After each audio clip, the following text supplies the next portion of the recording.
જૂનાગઢમાં 18મી અખિલ ભારત ગિરનાર આરોહણ અવરોહણ સ્પર્ધાનો આજે 516 સ્પર્ધકોના સહભાગ સાથે પ્રારંભ થયો હતો.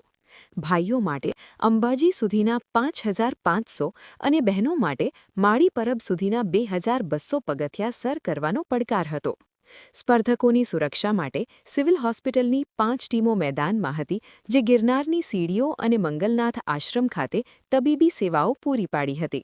જેમાં સિનિયર બોયઝમાં પ્રથમ ક્રમે વસાવા અનિલભાઈ અને જુનિયરમાં પ્રથમ ક્રમે દિવાકર રાજભરભાઈ અને સિનિયર ગર્લ્સમાં પ્રથમ ક્રમે તામસી સિંઘ અને જુનિયર ગર્લ્સમાં પ્રથમ ક્રમે યાદવ બંદના આવ્યા છે. આજે રાષ્ટ્રીય સ્તરની ગિરનાર આરોહણ અવરોહણ સ્પર્ધાનું આયોજન કરવામાં આવ્યું હતું.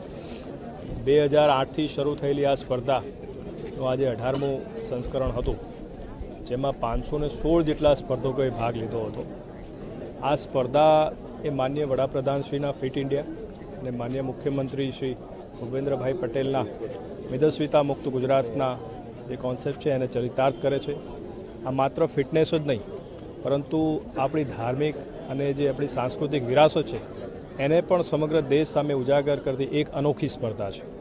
આ સ્પર્ધામાં રાજ્ય સરકાર તરફથી જે પણ સ્પર્ધકો આવે છે એના રહેવા જમવા માટે, એના મેડિકલ સુવિધા માટે તમામ સુવિધાઓ આપણે એને માટે ઊભી કરતા હોય છે અને ખૂબ સુંદર વાતાવરણમાં આ સ્પર્ધા યોજાતી હોય છે. સ્પર્ધકો મોટે ભાગે લગભગ 53થી લઈને 55 મિનિટ સુધીમાં 5500 પગથિયા જે છે આ પૂર્ણ કરતા હોય છે અને બહેનો 2200 પગથિયાની જે કોમ્પિટિશન છે પૂર્ણ કરતી હોય છે.